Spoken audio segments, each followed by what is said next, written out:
8 से 10 घंटा पढ़ना पड़ेगा। जान लीजिए 8 से 10 घंटा नहीं पढ़ते तो आपसे नहीं हो पाएगा, हम गारंटी देते हैं। और जो 15 ये आप पढ़ लेते हैं तो आपको मैथ पढ़ने की जरूरत ही नहीं है, ठीक है। क्वेश्चन बैंक आप खत्म कर लेते हैं तो आपको खुद ऐसे ही पास हो जाते हैं। हेलो एवरीवन, अभी तक आपने कुछ नहीं पढ़े हैं और सारा महीना आपको गायब हो गया है, तो अभी तक आपने कुछ नहीं पढ़े और अगले आपको 5 महीने में आपको एग्जाम है, तो आप लिए वीडियो इंपॉर्टेंट है, क्योंकि आज के इस वीडियो में हम बताएंगे ऐसा 5 सुपर टिप्स है जिसकी मदद से आप बोर्ड एग्जाम में काफ़ी अंक ला सकते हैं। तो क्या है वो सब टिप्स? तो जब वीडियो में नए हैं तो वीडियो को लाइक कर दें और चैनल पर नए हैं तो चैनल को सब्सक्राइब कर दें। तो चलिए वीडियो को स्टार्ट करते हैं। तो देखिए हमारा सबसे पहला पॉइंट क्या है, तो देखिए आप 5 मंथ में पढ़कर 400 अंक कैसे लें, और सब कुछ होता है। अब टाइम तो निकल गया तो 5 महीना हम लगा कर पढ़ेंगे। देखिए सबसे पहले आपको 5 महीने पढ़ने से पहले आपको वादा करना पड़ेगा, खुद से वादा कीजिए हमको 5 महीने में कुछ नहीं करना है, ना डिस्ट्रैक्ट होंगे, ना एने जाएंगे, ना घूमने जाएंगे। और अपने घर से वादा कीजिए, चाहे खुद से वादा कीजिए, अपने कैलेंडर पर लिख दीजिए और 5 महीने के अंदर हम कहीं घूमने नहीं, जब से एग्जाम नहीं होता। तो इसी आप कर लीजिए। तो पहले नंबर तो आप वादा कीजिए, तो इसके बाद हम बताते हैं अपना पॉइंट। नहीं तो आप लोग क्या करते हैं, अभी तक कुछ नहीं पढ़े और वीडियो देखने के बाद आप लोग फॉलो नहीं करते, इसलिए आप लोग पहले वादा कीजिए। तो देखिए हम सबसे पहले बता दें आपको क्या करना पड़ेगा। पहला आपका है ऐसा पॉइंट जो कि स्टडी टाइम टेबल पढ़ाना होगा। देखिए अभी तक कोई स्टूडेंट है और कितना भी महीना आ जाए, 2 महीना रहेगा तो 3-4 घंटा पड़ेगा, क्योंकि उसके दोस्त के साथ और फ्री फायर मान ली बहुत गेम मान ली घूमने उमने में टाइम बिता देता है, लेकिन पढ़ने में टाइम नहीं मिलता है, जान लीजिए। इसलिए आपको कम से कम अभी 5 महीने में आपको 8 से 10 घंटा पढ़ना पड़ेगा, जान लीजिए 8 से 10 घंटा नहीं पढ़ते तो आपसे नहीं हो पाएगा, हम गारंटी देते हैं 400 अंक लाने के लिए, ठीक है। कम से कम 8 से 10 घंटा पढ़ना पड़ेगा, ठीक है। और आप सिलेबस को अभी तक कुछ नहीं पढ़े तो हम बता रहे हैं 8 से 10 घंटा पढ़ना पड़ेगा, ठीक। नहीं तो आप सिलेबस पढ़े तो आप मान लीजिए 6 से 8 घंटा पढ़िए इसीलिए, लेकिन आप ज़्यादा स्कोर सकते हैं। जितने आप पढ़ते हैं तो आपके लिए ज़्यादा ग्रो होगा, ठीक। आप उतने मार्क्स ला सकते हैं, इसलिए आप अपने पर डिपेंड कीजिए, ठीक है।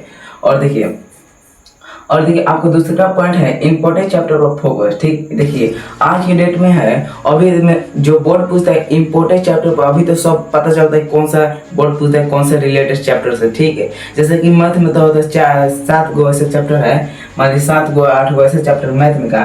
तो देखिए मैथ में बता देते आपको पहला चैप्टर पढ़ना पड़ेगा और 8वां, और उसके बाद 4था, उसके बाद 5वां, उसके बाद 7वां, और उसके बाद 14 और उसके बाद 15। ये आप पढ़ लेते हैं तो आपको मैथ पढ़ने की जरूरत ही नहीं है, ठीक है। और क्वेश्चन बैंक से रिलेटेड क्वेश्चन बैंक से आपको कर लेना है, ठीक। प्रैक्टिस है क्वेश्चन में से 5 नंबर कर लीजिए प्रैक्टिस, जो कि 6 से आता है और 10वां से और 11वां से, ठीक है। ये सब करते तो आपको मिल जाता है, ठीक। काफ़ी आपको मैथ मार्क्स लेने के लिए इम्पोर्टेंट है, ठीक। ये सब कर लेते हैं तो मैथ में।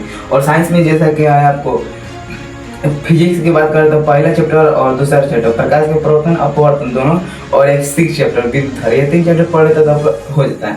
और लेकिन हम वीडियो इसको बना दिए, आपको डिस्क्रिप्शन में देते हैं कि कौन सा इंपॉर्टेंट चैप्टर है, तो वीडियो को आगे बढ़ाते हैं, नहीं तो इधर वीडियो लंबा हो जाएगा। तो इंपॉर्टेंट चैप्टर पर फोकस करना सीख लीजिए, ठीक है। और नहीं तो वीडियो हम डिस्क्रिप्शन डालेंगे, देख लीजिए, ठीक। और देखिए तीसरा नंबर हमारा पॉइंट है क्वेश्चन बैंक पर ज़्यादा उपयोग करें, ठीक है। देखिए आज के दिन में क्या होगा, क्वेश्चन बैंक से आपको 60 से 70% क्वेश्चन बैंक से रिलेटेड आ रहा है। मान लीजिए क्वेश्चन बैंक आप खत्म कर लेते हैं तो आपको खुद ऐसे ही पास हो जाते हैं, 300 नंबर से प्लस ला सकते हैं, क्योंकि क्वेश्चन बैंक आप खत्म कर लेते 300 नंबर लाना ईजी हो जाए, क्योंकि क्वेश्चन में से 400 ला सकते हैं, क्योंकि क्वेश्चन बैंक वहीं से पढ़ लेते हैं तो क्वेश्चन बैंक से सारा रिलेटेड क्वेश्चन ही आ रहा है, ठीक है। इसलिए आप क्वेश्चन पर ज़्यादा फोकस कीजिए और सिलेबस को ध्यान में रखकर, ठीक है। इसलिए क्वेश्चन पर ज़्यादा ध्यान दीजिए और MCQ कीजिए, ठीक है। ऑब्जेक्टिव और सब्जेक्टिव दोनों प्रैक्टिस कीजिए, ठीक। और देखिए और अब हमारा चौथा पॉइंट है रिवीजन एंड प्रैक्टिस। देखिए रिवीजन करते हैं तो ढेर कोई क्या करता है, रिवीजन करने में प्रैक्टिस नहीं करता है।